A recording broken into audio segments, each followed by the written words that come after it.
Scott, welcome to the show. Can you hear us okay?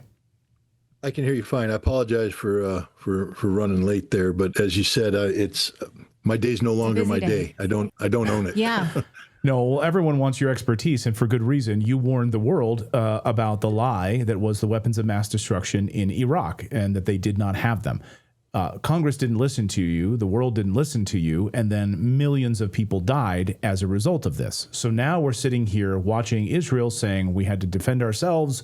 We struck the Natanz nuclear facilities. Radiation is falling out. We had to do it because Iran was days away from a nuclear weapon, and they did it right before nuclear talks on Sunday. How did we get here? Well, we got here because the United States of America could never reconcile the fact that we lost an ally in Reza Shah Pahlavi back in 1978-79. We got here because of our support for Reza Shah Pahlavi. The people of Iran viewed the United States as an enemy. In a moment of passion, students captured the U.S. Embassy, held American hostages for hundreds of days, and it led to a failed rescue mission that had 8 American bodies left on the sands of the Iranian desert. We've never forgiven Iran for our failure there. It happened because of our intervention in Lebanon, where Iranian-backed militias blew up a Marine barracks, killing 241, 242, 203. I can't remember the exact number, American Marines, soldiers, sailors. We've never forgiven for that. We got here because we illegally invaded and occupied Iraq, and Iran supported the Shia of Iraq to resist this, and hundreds of Americans were killed because they were fighting Iranian-backed militias. We've never forgiven Iran for that. We got here because we've allowed our prejudice against Iran to be exploited by the Israelis to the point where we have denied Iran the right to have nuclear enrichment capability that was permitted under Article 4 of the Nuclear Non-Proliferation Treaty, which Iran is a signatory to and has adhered to inspections, but Israel is not. We've gotten to this point where we've embraced Israel's regime change policy focus on Iran so that we don't know how to live peacefully in coexistence with Iran, and we've been seeking to remove the Iranian regime through sanctions and by using, intelligence-driven uprisings inside Iran. We got here because we've made ourselves incompatible to the existence of the Iranian government, and we've embraced without hesitation Israeli policy. So, there's no logic behind what we're doing here. This is basically just, one bad policy stacked upon another that's been shared by administrations, Republican and Democrat alike. And until we learn how to think of Iran as a nation that we can peacefully coexist with, and we're not threatened by the fact that it's governed by a Shia theocracy, we will always be susceptible. And until we can distance ourselves from Israel and allowing Israel to dominate our national security priorities in the region, this kind of conflict is inevitable. Now, I want to ask you about the burden of proof, because we have had our Archduke Ferdinand moment already. Israel said they had the weapons. We knew it. The IAEA, the International Atomic Energy Association, said, yeah, they're not in compliance. That's the rule. And that was based on a vote. Iran released documents showing that the IAEA was political, as if we needed that proof. We talked, you and I and Clayton, when the IAEA, Rafael Grossi, went to the Zaporizhzhia power plant in Ukraine and said, yes, there are bombs here. Can't tell where it comes from. When Russia had proof that it came from Ukraine, we knew that they were political stooges. And so has the burden of proof now been put to bed? It doesn't even matter anymore because the war is off to the races. Well, it does matter. I mean, it matters for a number of reasons. First of all, it matters because we are going to get into a debate going forward about the legitimacy of Israel's actions. Already you're seeing pushback around the world as what Israel did, this Pearl Harbor moment, as Colonel McGregor so rightfully and articulately said. It's a violation of international law. It violates everything the world's supposed to stand for in terms of conflict prevention. And it's predicated on a lie. I have said, and I've been on record saying this, that Iran is somewhat to blame for what's happened here because they have waved the red flag in front of the Israeli bull.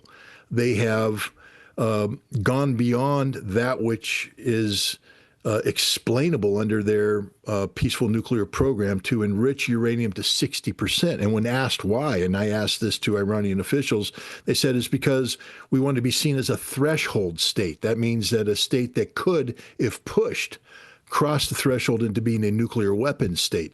That's unacceptable under anybody's terms. So Iran created this, even though everything Iran did was legitimate and legal under, the Nuclear Non-Proliferation Treaty. They in responding to the irresponsible policies of the United States and Israel, they helped create the conditions where Israel could justify its actions, saying that Iran is just one step away. But Iran doesn't have nuclear weapons, and I don't believe Iran will pursue nuclear weapons, even though they have said that if Israel attacks its nuclear facilities, they could very well do so.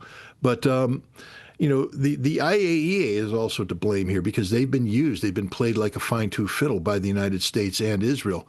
I know for a fact that when I was a weapons inspector in the United Nations going into Iraq, that Israel played a very important role in providing intelligence information that was designed to paint the Iraqis in the worst possible light. How do I know? Because I spent 4 years traveling to Israel working with Israeli intelligence on these issues, nuclear, chemical, biological, missile, and I know the role Israel played. I also know for a fact that American inspectors on the ground gather information that is very useful for targeting the inspected sites.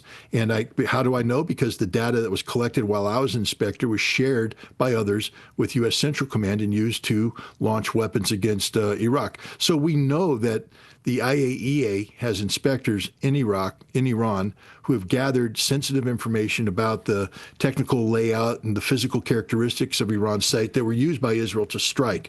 That's condemning. And we also know that the IAEA has allowed itself to be used politically. For instance, this report that was put out by the Director General, the Board of Governors. Iran is not in non-compliance. This report is ridiculous on the face of it because every single point it's made, first of all, doesn't point to the existence of an Iranian nuclear weapons program. It shows that there's a technical issue of dispute between Iran and the IAEA and the IAEA won't allow or won't accept Iran's explanations. But there's nothing about the things that have been pointed out that point to a weapons program. So, Scott, there's a lot of maybe misinformation maybe floating around out there, and people in our chat are saying there's no radiation fallout. And this, you'll appreciate this super chat. This is above your pay grade. This is my pay grade. Yeah, Joe Biden. That was what Biden said to you, right? That's what Biden told you. That's what Biden told you. That's what Joe Biden said about you. This is above your pay grade, Scott. I don't dispute. I mean, it's curious because people that said that before Biden were Madeleine Albright, Secretary of State, and the Secretary of Defense said that. These were the two people that wouldn't appear with me in the Senate hearing because they knew that I knew the truth. Truth has no pay grade. I don't mean to be mean to the person in the super chat, but I won't say the word because I respect. Oh, I think that's a joke. I think that they're pointing out if it's that a joke, you then have proven. I'll laugh at it. Yeah, yes. I thought it was, I don't think they actually mean it anymore. They're pointing out that we were effed by not listening to you the first time. Yes, we were effed because they didn't listen to you the first time. But I want to ask you about the radiological fallout, if there's any fallout. So, according to Iran, the Natanz site that was struck, Iran confirms that radioactive radiation, their words, not mine, has been recorded as a result from this attack, and they are trying to contain it. So here is the Israeli graphic on their attack. So Israel released this graphic. The IDF released this graphic to show us all. So they, of course, been planning this for a long time. So what does this mean? They struck this facility. As Colonel McGregor pointed out earlier, this facility was not terribly dug in. It was more of a smaller facility than some of the other facilities. And Iran says radioactive radiation has been recorded out of containment. So what does that mean in your expertise? These facilities are used to enrich uranium, and the vehicle of enrichment are centrifuges that are fed uranium hexafluoride. Uranium hexafluoride will you basically take the raw yellow cake and then you'll turn it into a gas and you'll spin it and you'll start to separate the isotopes. And what you're looking for is uranium. I think it's U-236. I could be wrong on that.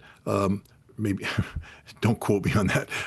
You're trying to get a higher concentration of a specific isotope, and so you run it through the centrifuge, and you get increasing levels. So the gas is in the centrifuges, and it gets captured in a vessel, a containment vessel, and that containment vessel can then be used to feed it in for using. There is residual tails and other things.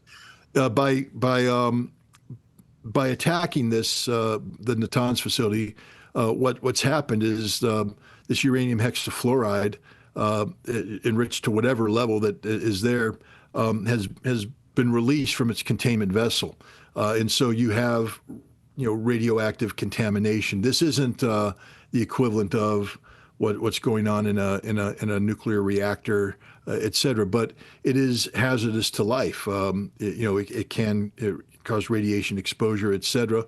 And it's the reason why the world community has said that you don't attack nuclear facilities. Israel has violated that red line, and it appears that they have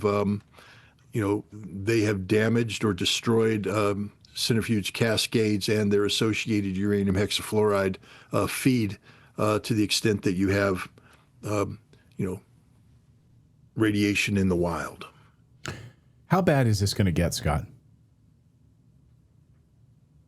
Well, I mean, I don't know, exactly. I think we just saw 3 waves of Iranian missile attacks that appeared to strike Israel, and Israel having virtually no capacity to defend itself against these attacks. They shot down some missiles, but many missiles hit their target. If Iran is able to continue strikes of this nature, Israel is a sitting duck. We also saw that as Israel attempted to strike Iran today, they had some success, but in the area of some facilities, the Iranian air defense has reconstituted itself, and Iran claims to have shot down 2 Israeli aircraft. So we have a trajectory of escalation that shows that things are getting worse for Israel, and Iran is starting to stabilize its capabilities. If this is an existential struggle between Iran and Israel, then Israel will have no choice but to escalate. How do you escalate? You escalate by striking Iranian leadership targets, or you escalate by striking Iranian energy targets, which would then prompt an Iranian escalation. I think Israel's goal right now, if this war, because I've always said that Israel doesn't have the ability to initiate and sustain a strike. They could always attack Iran, and they prove that. Israel's weakness is that they can't sustain these attacks. They can't run a campaign by themselves. And they failed to deliver the knockout blow. Iran has proven that. So now Israel's only choice is either to capitulate, which politically they can't do at this juncture, or to try and drag the United States in. And I think that's what you're going to be seeing from now on, is that Israel is going to make a concerted effort to get the United States to become directly involved in this attack. Iran's job right now is to focus its effort on limiting this war to Israel and delivering punishing blows against Israel. And then as Israel has shown, the fact that it's not invincible, to allow Russia and China the opportunity to intervene diplomatically and bring this thing to an end. Nobody's talking about the role played by Russia and China here. We are looking at a situation where the United States and Israel is attempting to pick off and eliminate an important ally of both nations. And if they allow Iran to be pulled away, this speaks volumes, and it's not good for Russia. Who signed a strategic framework agreement on January 17th. Iran has stepped up to the plate to help Russia, and if Russia is seen as standing by idly while Israel and the United States achieve regime change, this is not a good thing. The same thing with China. The other thing is China needs to send a signal too that what goes around comes around. And if the United States actually thinks that it can go and pluck off an important Chinese ally like Iran, then maybe it's time China demonstrate that they can pluck off an important American ally like Taiwan. You know, a couple years ago, we were talking about, oh my God, a war in Ukraine, but you know, we can't conceive of the war expanding to Iran, and we could never conceive of the war expanding to Taiwan. I think today all bets are off, and if this conflict in Iran is not resolved soon, you are looking at the real potential of a spin-off conflict between China and Taiwan in the not too distant future, because China cannot allow the United States to go around, and neither can Russia, to pluck off important allies like Iran. I don't know if you just heard that, but that was thunder when you said that. So you've been punctuated by the gods. Yeah, Thank you so much. Literally the moment you said that. Yeah. Thunder struck outside. All right. Thank you so much, God is Scott. on my Thank you side. for your time. Okay, thank you very much. Yeah. Thanks, Scott. Thanks for, I know you got a crazy day. I appreciate it. Thanks, Scott.